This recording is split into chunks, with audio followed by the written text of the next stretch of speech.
Pastor. All right, thank you. Let me see if am I on? I guess I am. There. We're going to, if you'd like to read the verse, I'm going to put it up on the screen. What I'm going to do this afternoon is a little bit different than a traditional message and what we normally do in church and expect. It is from the scripture, and we'll come to it. It's Mark chapter 16 and verse number 15. Very familiar passage. And what I want to do is just tell you a little bit about ourselves and our ministry. You can, on your way out, pick up one of our prayer cards. When missionaries are in a church and they tell the people that what they really need and covet is prayer, they really do mean that. And we do rely on the prayer of God's people. So, as I said, we are Chris and Nancy Luppino. The Lord allowed me sometime, and what I'm going to do is tell you about missionary care, talk through that verse a little bit, and answer some of the typical questions people ask about missionary care. Like I'm going to answer the first one in just a moment. People often ask us, well, how did you ever get into doing this? They say, I never heard of this. How did you get into doing this? So for 39 years, the Lord allowed me to pastor 3 different churches. It's actually just short of 39, but people often say to me, look, just say 39. But it was just under 39 years. The Lord allowed me to pastor 2 churches in Maine. Then we moved to Florida. A church called us to Florida to start a church in conjunction with them. So, my mic's not on.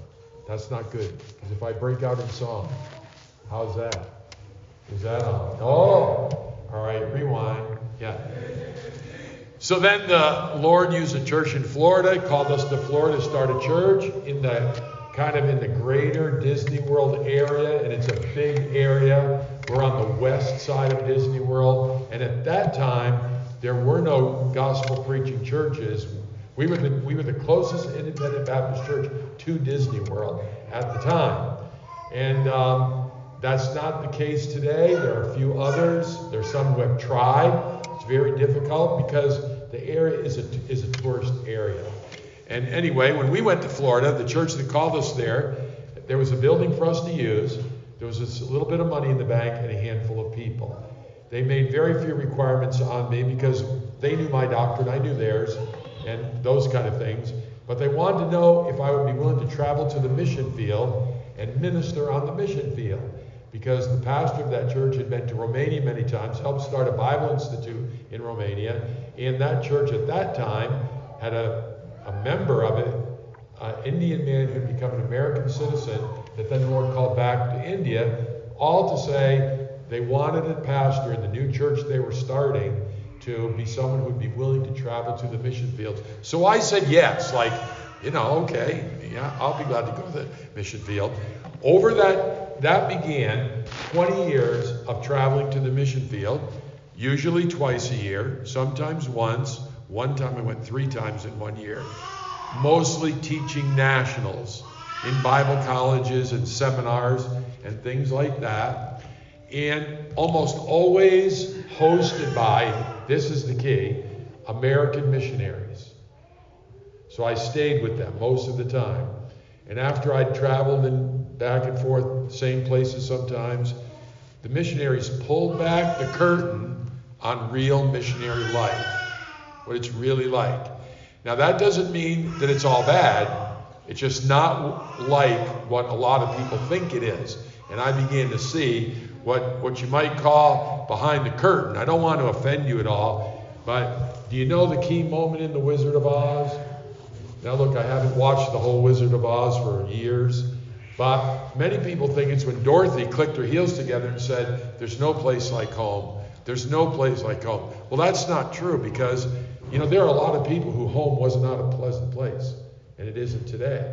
But you remember, Toto got behind the curtain, gets a hold of the curtain, pulls the curtain back, and exposes the wizard. And I don't know what Dorothy said, but it was something like this. Hey, what's going on here? There ain't no wizard here. And when she saw behind the curtain, she began to see things differently. So that began 20 years of traveling to and from the mission field. And then my missions ministry began to negatively impact our church. No one told me that. Like, no one raised their hand and said, your travel negatively impacts our church. But the Lord made it clear. We needed to do one thing or the other. So to make a long story short, we were familiar with the Gospel Furthering Fellowship. We applied to work with the Gospel Furthering Fellowship, and they gave me the title of the Director of Missionary Care. So sometimes people say to me, the director of what? Like, what are you the director of? And I didn't choose the title. I didn't make up the title. And for those of you who were here yesterday, down in the weeds a little bit, the board actually wanted me to be the assistant director of our mission. But the director said he didn't want to do that. And the reason was because he wanted to communicate to our missionaries with our board that I'm not in what you might call the chain of command. Like, the path to me doesn't lead to the director. So if I'm visiting this missionary in the field and I think, man, these people need a tune-up here, they can tell me something in confidence, and no, I don't have to tell the director. Now, obviously, illegal, immoral, unscriptural, that's a given that's got to be dealt with. But most people don't open up to, it's like this. Somebody says, hey, shh, the boss is coming. So we wanted everybody to know I'm not the boss of anything. So they say, Director of Missionary Care. What in the world is missionary care? We're often asked if we know any other independent Baptists that do missionary care. The answer is we know one couple. We know another couple that we've never met before, but we're going to meet next weekend. He's the speaker at the mission conference we're going to. They don't call it missionary care, but he's essentially, their responsibilities are very, very similar to what we do. So here's the verse, familiar to you. And he said unto them that he is Jesus. Go ye into all the world. So the context of those words, all the world, means every corner of the world. Can I say this to you? That in large part, the hard places have been touched with the gospel. Now that's not 100% true, because there are places in America that are not really considered the hard spots that really need the gospel badly, right? But every corner of the world, and preach the gospel to every creature. That's every living person. So here's an outline. The personnel, that's go ye, right? And then the perspective, all the world.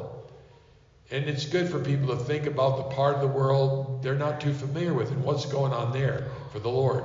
There's the proclamation, preach the gospel. And that's the focus of missions ministry, the gospel. Now you have to get there sometimes in a creative way. Our daughter was a missionary in China, and you can't pass out gospel tracts in public. You could get arrested for that. She could not, when she was in China, initiate a conversation about the gospel with someone, lest they turn her in and say, that person there, in India they would call you a converter. That person is a converter. But she would have to wait till somebody inquired of her, which they did inquire of her. She had many opportunities where there were inquiries, but it's very just slow and oftentimes very discouraging. If she was here, she's 29, right? I can't keep their ages straight. She's 29. John, can you keep your kids' ages straight? Some days. Yeah, I feel better already. See, if John, I feel better. Kindred spirit there. Anyway, she did have opportunities to share the gospel, but if you asked her if she was a very effective missionary in China, I think she would say no, if she was honest. Because it's not the big numbers, the big public events, the big public stories. And that's not, it's very much seed planting ministry, but it's hard to make that sound exciting. So then there is the parameter to every creature. Someone has said that why would we tell the gospel to someone twice before everyone has heard the gospel once? Now, if you translate to your friends and neighbors, you say, well, hold on a minute. My friend, my neighbor's heard the gospel once, but I'm looking for another opportunity. That's correct and fair. The thrust, the idea of that quote that's often made is, look, there are places in the world, the true gospel of Jesus Christ, it does not exist. It's completely and totally unknown. They don't know what you're talking about. And then there is what we call the provision. I put the verse in red because the provision is about money, right? And it's where Paul, Philippians really is a prayer letter thanking a church for their missionary giving. And it's where he talks. He says, no man communicated to me about giving and receiving, but you only. I don't mention the provision, the money, because we don't make any emphasis on money. Our prayer letter, you won't hear anything about money. But when we first started out, I had a little chart, what do they call it, a pie chart, with what our support was up to and this and that. And really early on, the Lord, and I didn't hear his voice, the Lord spoke to my heart and said, take that out of there. You, Chris, you need to learn to trust me. And so we don't make any issue of money, don't talk about it. But money is for us personally, but money is needed for missions. It takes money. It's just the plain fact. It takes money. So let's go back to the Go Ye. Let me tell you 3 things about missionaries that are going to sound obvious, but think them through.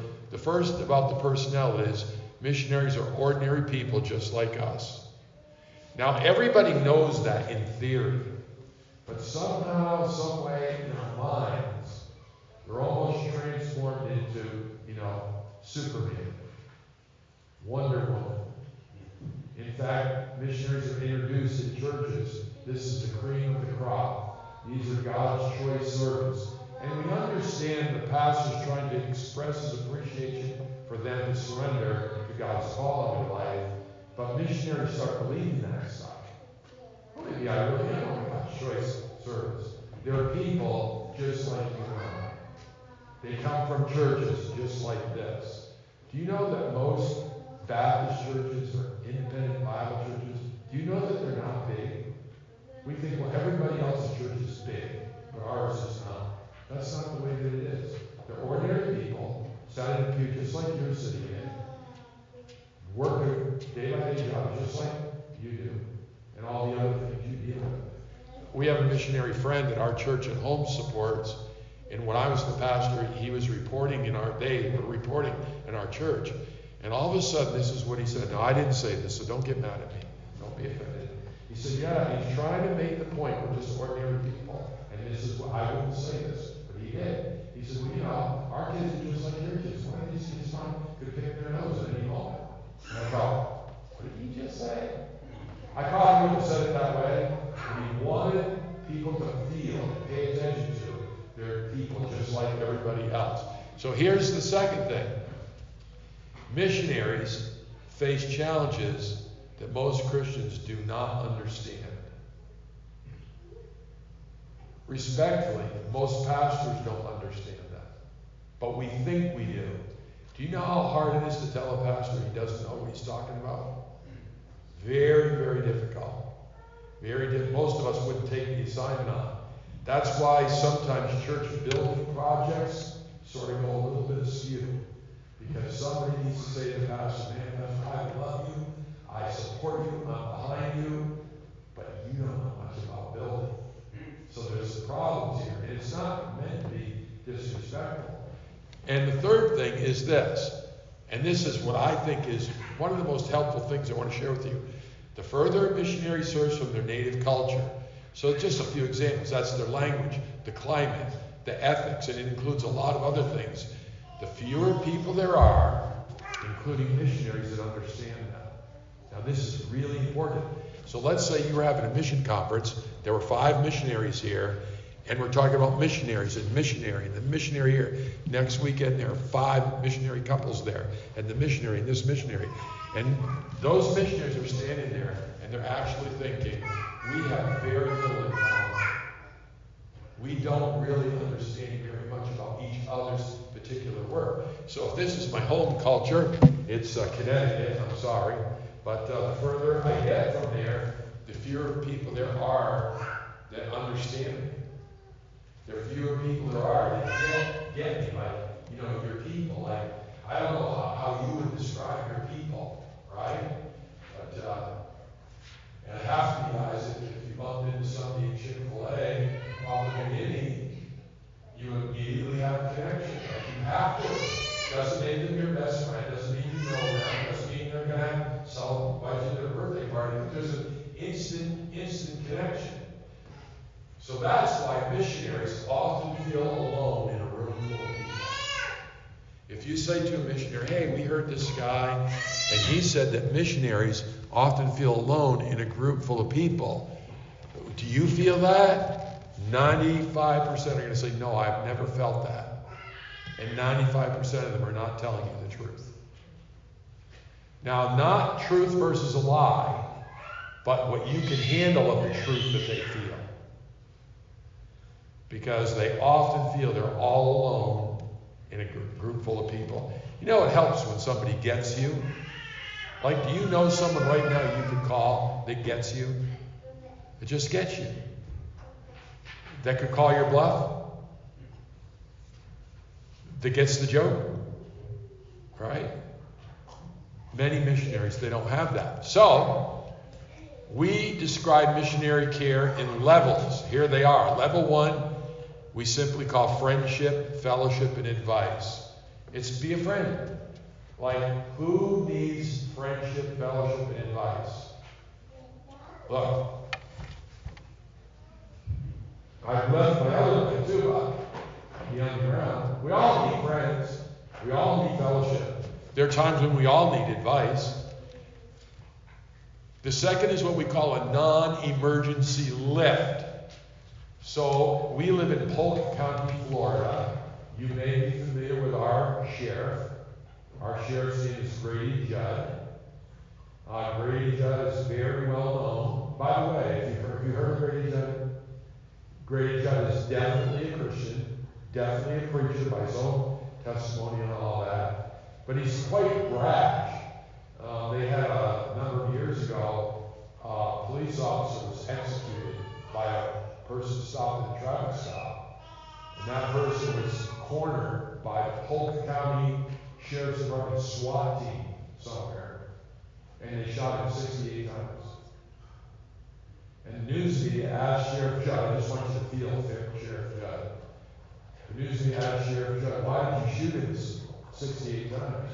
He said, because he ran out of ammunition. That's what Sheriff Judd is like. Anyway, in our county, you can call the non-emergency number. Say your grandmother's visiting you, your father, your grandfather, and they slip to the floor. It's obvious they're pretty well okay, but you can't get them back in the chair. So you can dial a non-emergency number and simply say, I need a non-emergency lift. The person will say, what's going on there? Well, my grandmother here is visiting. She slipped out of the chair. I can't get her back in the chair. Okay, we'll send someone out. So an ambulance is on its way, a fire truck, a deputy sheriff, not all of the above, one. No lights, no siren. And they're going to give your grandmother a non-emergency lift. When she's back in the chair, take her blood pressure, check her pulse and all that. And then say, okay, good here. Yeah, we're good. Thank you very much. Here's some examples of a non-emergency lift. And here's the implication. If your grandmother, no one could ever get her off the floor, her non-emergency lift is going to turn into a crisis. You follow that? So here's a few examples. There are third culture kid issues. We talked about third culture kids yesterday. A third culture kid is what we always call a missionary kid, but they're a child or young person who spent their formative years in a culture that's different than the passport culture. So if you're an American, your passport says you're an American. But have you ever discovered that Californians are different than Mainers? Whatever they call Washingtonians are different than Floridians? Even though we're American, there are a lot of differences. That's your first culture. Well, who are your people? American. Okay, here's your second culture. Where did the Lord call your parents to be missionaries? Micronesia, Spain, Peru. And when missionaries go to a place like that, they try to learn the culture as best they can, so they can think as much as they can like the people to whom they're ministering. That makes sense? So if you said to them, what's your culture? Well, look,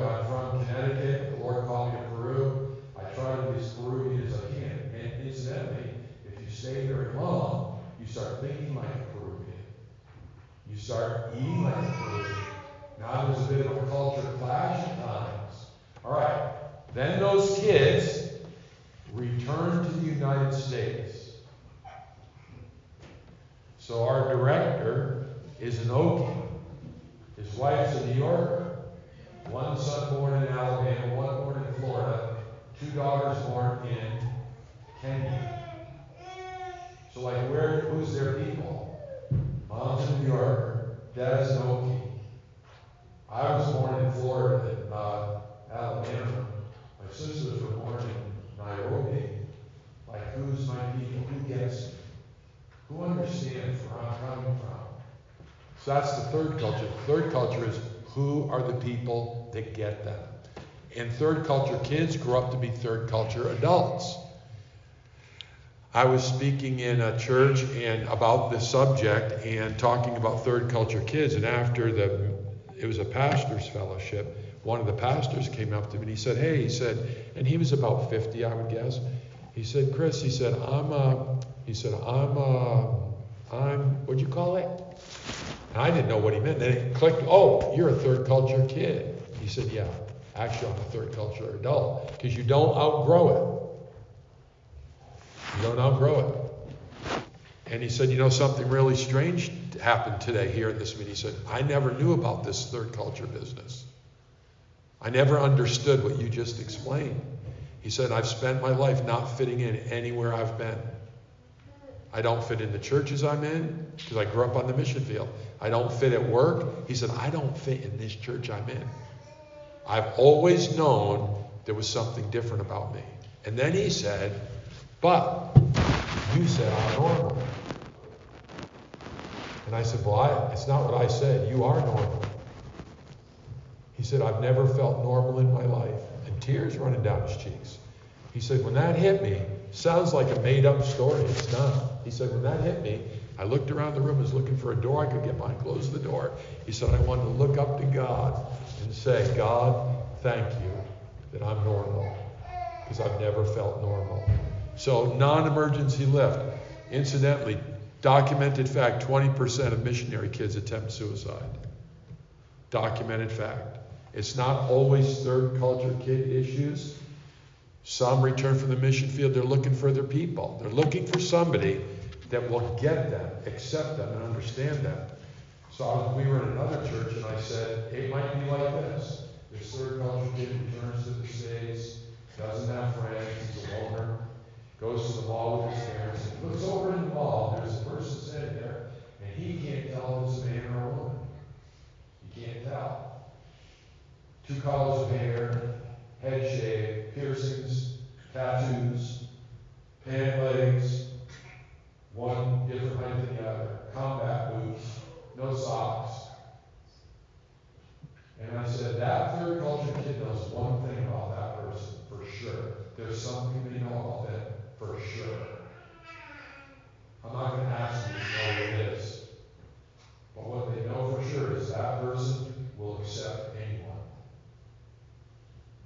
Every one of those things is a new step in being accepted. They'll accept anyone. And third culture kids want people. They want to be accepted. I'm not defending them or justifying them. It's the psychological. So, service ends. Here comes a lady up to my wife. So it's Nancy. Yeah. Better missionary wife. She said, your husband described our son. That is our son that he described. And I don't even know their son. So third culture kid issues for some become third culture adult issues. By the way, John, the military is now becoming very tuned in with third culture kids, because many military kids, like I didn't call them brats, but some of them did. They're very tuned with the fact that some military kids spend growing up years in a bunch of different places, then land in the United States. They have no idea who their people are. They're becoming they're using the term third culture kid, because all third culture kids are not missionary kids. Some are diplomat kids, some are military kids. Another non-emergency lift, culture issues. So culture is the way I define culture as the way we do things around here. Like, how do we do things around here? Non-emergency lift, culture issues. Culture shock is when the way they do things here, my autopilot doesn't function well there. Because we do things by autopilot. We don't even think about it. We don't think about how to do it. But in another culture, you have to think. say hello? How do you say goodbye? We were talking with someone at lunch, right? This was the discussion. Where some people grow up, if someone comes to your door, where I grew up, with a basket of tomatoes they grew in their garden, and says, hey, we got extra tomatoes. Brought you some, just a neighbor. In the culture I come from, if you didn't need them, you would say, hey, thanks for offering, I don't need any tomatoes. But thanks for offering. In other cultures, you take a tomato. You hear me? Some cultures, this is not about just that you need a tomato. It's about I'm offering you a tomato. Sounds really simple. Actually, it's very, very complicated the further you get from home. Post-traumatic stress. So you've heard of post-traumatic stress. Many, many missionaries deal with post-traumatic stress. It's not a spiritual issue. It's a brain issue. Brain scans of people that deal with post-traumatic stress are different than the brain scans of people who don't. Documented fact. And by the way, they're similar to the brain scans of alcoholics. Similar to the brain scans of drug addicts. And by the way, they're similar to the brain scans of kids and people who spend too much time with the screen. You know, we don't want kids to have a screen because the screen has bad stuff. And it's, that's shock, it's not bad, it's stunning, right? Do you know kids can become addicted to a screen with good stuff? Because it gives them a dopamine hit. They get the rush of good feeling. I wouldn't behave, I wasn't listening, I wasn't paying attention to what anybody wanted me to do. So my dad handed me my phone and said, watch Bluey. Dopamine hit. And by the way, how did they get their way? Misbehaving. Now look, every kid with a screen is seeing something on the screen, like we're looking at the screen right now. It's not So then there's crises care. Loads of crises among missionaries. Personal crimes. Like there's not a personal crime going to be perpetrated on someone in this county this year that will not be perpetrated on a missionary. Period. And minus nothing. Minus nothing. So personal crimes, mental health issues. Every mental health issue is not a spiritual issue. You know, when people have a toothache, very few people say to them, you need to pray more. But if somebody's brain is not functioning, we say, you're not very spiritual. We need to be very careful with that stuff. Now look, there's a lot of hokey stuff under the mental health banner, but the brain is a very, very complex organ. And to dismiss someone's brain issues with just brush off, not good. Interpersonal conflict. I said this to the group yesterday. Here's some missionary. They're out there in a dangerous, dark place, and the Lord's blessing, but they're working alone. Like, the man doesn't have any friends and he doesn't care. And this could be reversed. But I'll use life for the example. So they pray for the Lord to send her, have partners, because the father's looking for a friend. We won't find any fault with that. Then after they're there for about 6 months, the husband notices the wife's kind of out of sorts, whatever that means, and says, what's the problem? Well, Mary and I, we don't get along. What? You have to get along. We prayed for a co-worker and the Lord sent her. You have to like her. So what I said yesterday, I often says, okay, then let's try that. Go buy your wife a new best friend. You pick her best friend. Bring her home, say, honey, I bought something for your new best friend. How well do you think that's going to work out? You can't assign best friends to this year. So that's an example of interpersonal issues. The other level of missionary care is what we call missionary debriefing. And let me just tell you a little bit about it quickly. So, missionary debriefing is the opportunity for a missionary to tell and process their story. We use the word story in the sense of a life story. Everybody's got a story. In fact, when we do a debriefing, one of the very first things we do is show a clip from the 2000s CBS News feature, Everyone Has a Story. You remember it? They took a dart, threw it into a map, went to the map, Peoria, Illinois. They went to Peoria. The guy took the phone book. You know what a phone book is? We'll do that for him. Bill Jones. And the host would call Bill Jones and This is Steve Hartman, CBS News. Everybody's got a story. We'd like to come tell your story. They still have a map, CBS News. They say 123 stories. Fascinating stories about people. Everybody has a story. Every missionary has a story. Not just telling the story, but processing the story. Missionaries go to the field there for 2, 3, 4 years. Not too many staying over 4 years on one term, we call it. They come back to the church. They walk into church, and the pastor says, "Man, we're glad to see you. We've been waiting for you to be here. I'm going to give you 9 minutes in morning service. Tell your story." And by the way, most churches, that 9 minutes is very, very generous. They tell missionaries, if you make a video and it's over 4 minutes, 5 minutes, forget it. When you tell the pastor it's over 5 minutes, he's probably going to say, "We're not going to use that." And so that you know, it's not up to me to tell the pastor how long you should give a missionary. That's not my point. Like if a pastor says, "Look, I need a missionary 5 minutes," that's it. That's up to him. But there's a problem with that. The story is a lot longer than 5 minutes. Not only that, what kind of story do you think pastors want the church to hear? A good story. And most of us don't tell the bad and the ugly to strangers. We know it's going to jeopardize our support in a church if you tell the other part of the story. So, debriefing is done comprehensively, the whole story, to the degree they want to process and share it confidentially. We tell missionaries we are not going to say anything about you that anybody could trace back that it was you that told us this. They're hypersensitive about who's going to betray my confidence. So, missionary debriefing. We debrief individuals, couples, families, and small groups. The tough one has been the small group. We have not been able to gather a group of missionaries. Small group, by the way, is 6. Or like that. But individuals, couples, and this year we debriefed a family. The missionary sent me an email, the wife. Do you debrief families? So, just look at your family. Look at these lovely little girls here. And think, we've got a story. And those 3 little girls are going to sit there and hear the story. So most debriefers say, and it's not that the story's all bad, but the potential's there.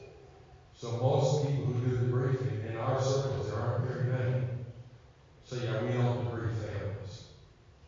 So I answered that email. I'm sorry, we don't debrief families. And I push send. How many of you have ever pushed send and thought 10 seconds later, I gotta get it back? Maybe I shouldn't push send.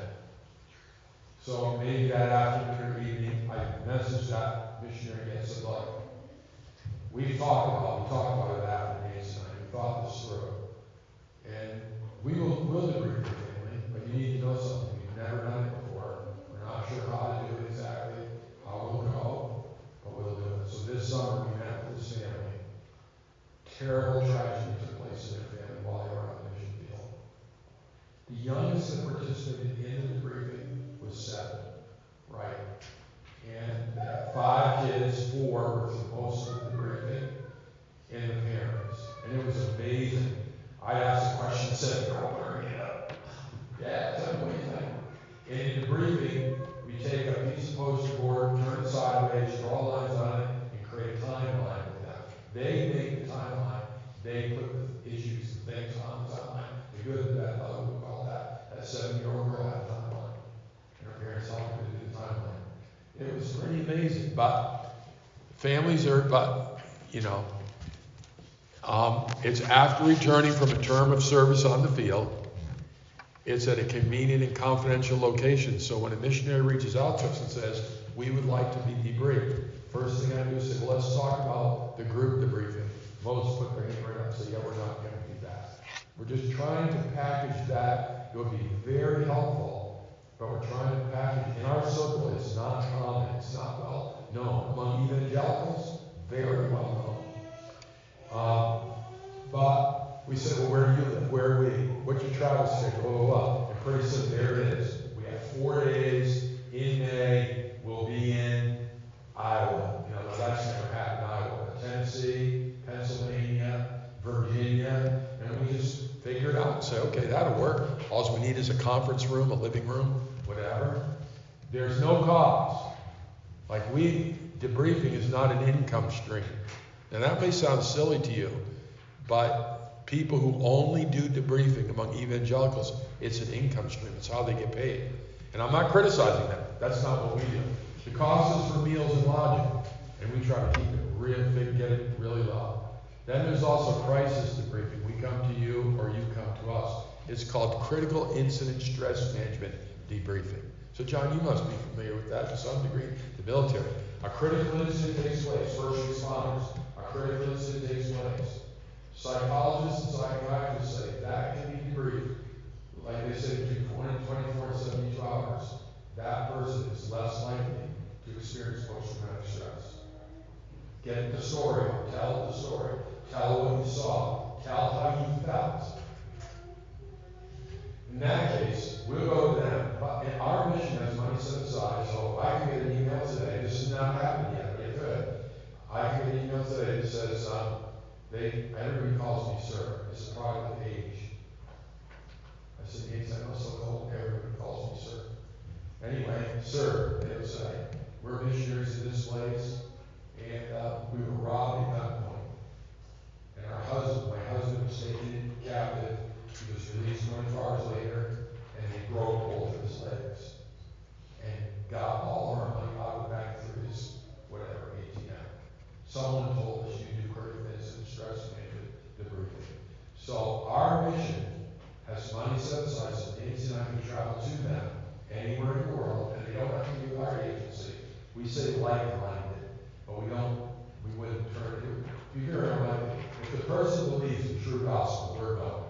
And we're not going to go serve more Jehovah's Witnesses, but if they believe the true gospel, we're going to go. Our mission will pay the whole bill, no cost to them, to go do that critical incident stress management debriefing.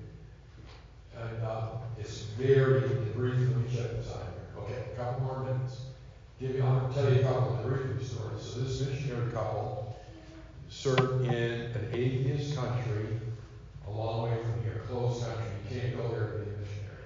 You have to have some other kind of visa to go there. Very difficult term on the field. They returned home and went to Walmart. Like, where do you go if you're a missionary? You go back to the United States. You go to Walmart. Now, I don't know about Iowa, but a lot of places there's a Walmart on every other corner. They went to Walmart, sat in front of Walmart, and saw and could not go in. On the third time, while they're sitting in front of Walmart, sobbing, and I'm not mocking them, the director of the mission calls them. Their cell phone rings. Hello? Hey, how you doing, man? It's me. I'll call the director, Bill. It's Bill. How's it going? He said, well, we need groceries. We need clothes. We need a lot of things. We've got the money. We're at our third trip to Walmart. We haven't been through the door yet. Why? We're afraid. Why? We're afraid to put the cereal out and ask ourselves why Americans need a choice from 40 different brands of cereal when the world's going to hell. The sensory overload, the sights, the smells, the carts, the groceries coming through the door. And so the director of their mission said to them, I know someone that you need to talk to. So to cut ahead a little further, it'll take some struggle to get there. The only question the missionaries had is, would you talk to these people if you were us? And he said yes. They said, that's it. Schedule it. So we did a 1 day, it wasn't even a whole day. It was a couple hours in the morning, a couple hours after lunch debriefing. Everybody gets to tell their story. It's the wife's turn after lunch. I'm cutting through a lot of it. And I said to the wife, this is like a recording. We say this, all these things all the time. Well, it's your turn to tell your story. You can tell as much or a little bit as you want. We're not going to edit your story. We're not going to interrupt you. We're not going to repeat your story to the extent somebody can guess who you are. Like, there's no way from which you can figure out what I'm talking about. I said, so I'll start where you want, and where you want. We'd just like to hear your story. And she said, quote, when I was 5 years old, and this woman is in her early 30s, she said, I have never told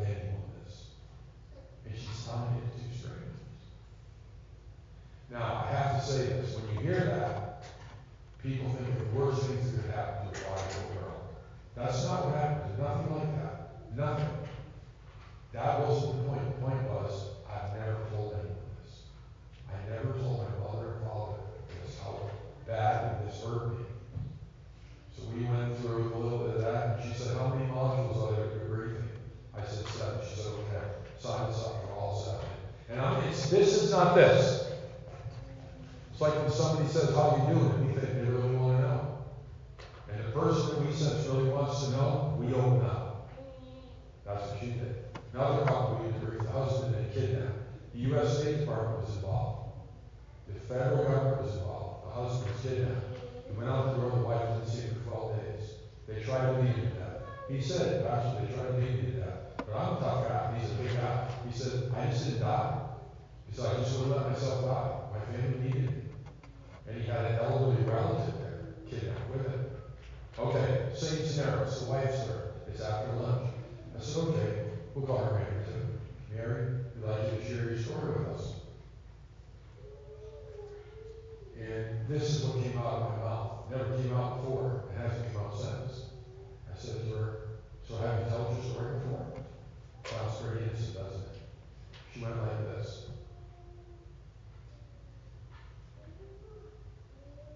I'm thinking, missionaries in a dangerous, dangerous country. Husband kidnapped, held for 12 days. The wife and kids emergency airlifted to the United States. I said, you've never told the story? And I'm trying not to show it on my face. Pay attention now. She went like this. No one has ever asked.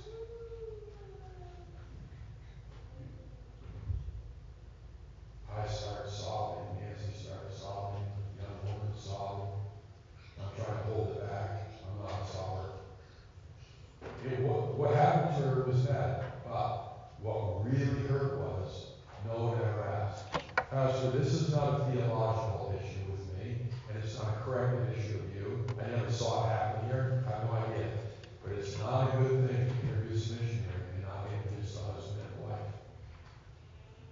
That is a terrible slight to missionary. Not the theology of who does God call and who goes, nothing like that. And I'm not, Pastor, I'm not talking about you at all. Always good to say, look, we're glad to welcome missionaries to our church. Bill and Mary Jones. Now, you want to get into theology and the weeds of whether the wife is a missionary. Personally, I wouldn't waste the effort because you're not going to change anybody's mind about what we think about it. It's just a cordial hospitality, if you follow what I'm saying. That wasn't corrective at all. That's the Vasa, Swedish warship. It was intended to be a statement of Swedish power. Built between 1626 and 1628. One of the largest warship in Sweden, most of the world at the time. 64 cannons, 32 on each side. I had to research this because I didn't believe it the first time I read it. It cost about $25.6 billion in today's dollars.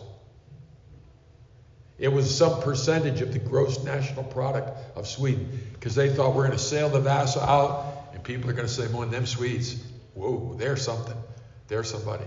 They say very ornate, very decorated, lots of, you can see pictures, carvings, like historical carvings through the ship of their history and their power.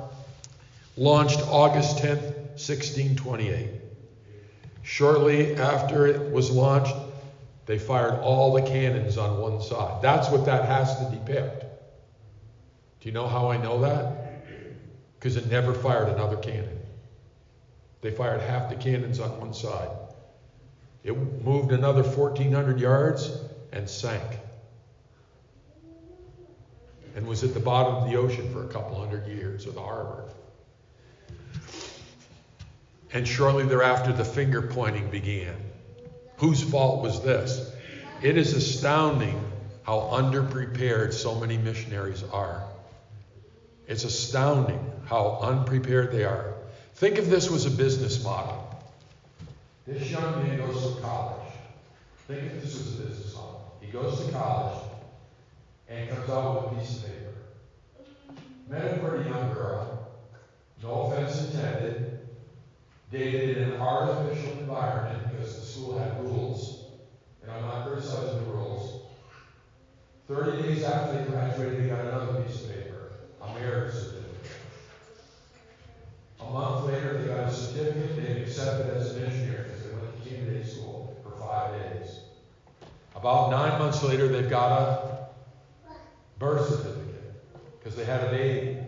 And they're raising support on the road and learning to have a new life in their life on the road.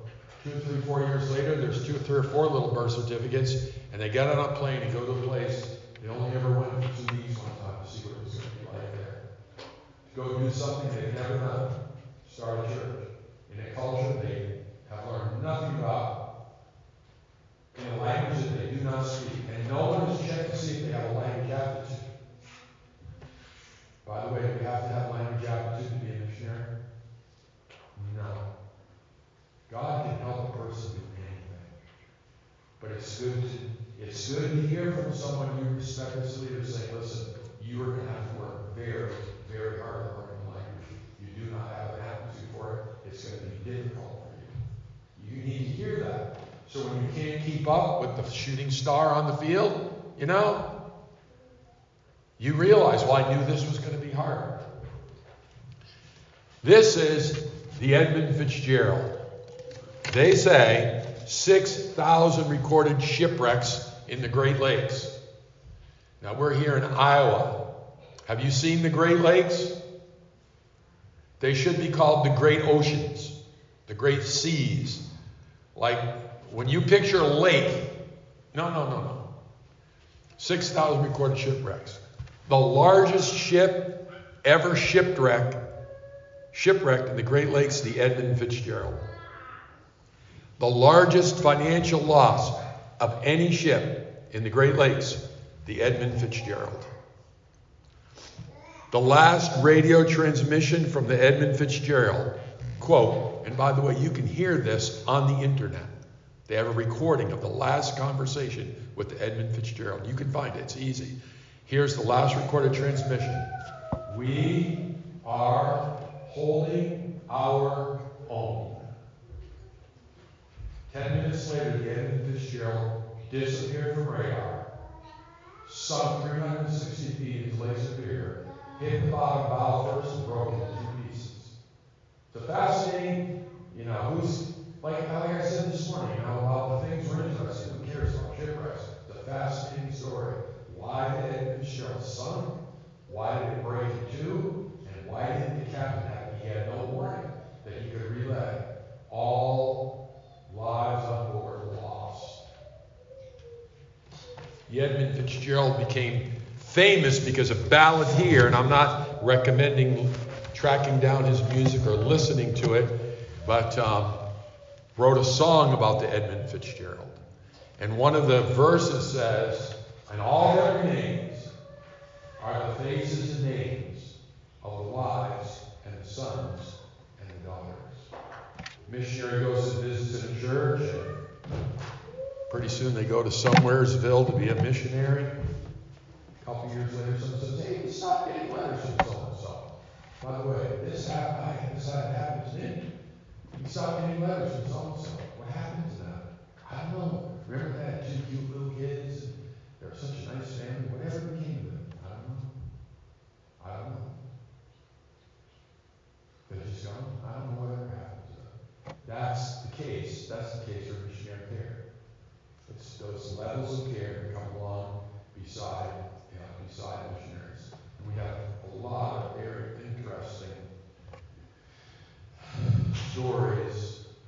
Like, these are the stories you don't hear and that you don't tell. You can't repeat who they are. But that's the case for missionary care. That's what missionary care is all about. Most missionary care is not a crisis. It's a non-emergency lift. In our experience, it's a non-emergency lift. It could become a crisis. My phone rang one day. I'll just write this when we pray. Yeah, well, it's an hour, so if you have a question, I might answer it after. But my phone rang, and I answered, hello. This is so-and-so.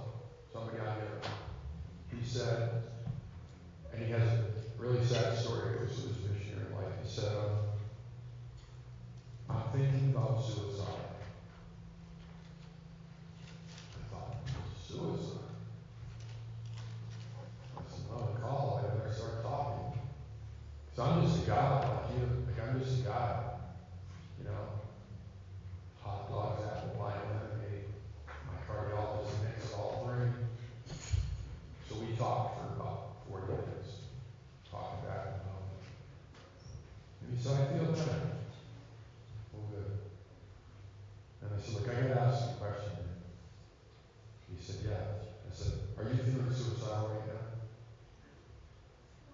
as you are, I'm about to do something. I said, somebody's going to come knocking on your door in minutes. Could be the police, could be your pastor, somebody's going to have to get to you, and I'm the one that's going to have to ask him to go. No, he said, I'm not. He said, I'm not. I moved him on past that. I said, if you know what the conversation started with, did you see this my call at 3 a.m.?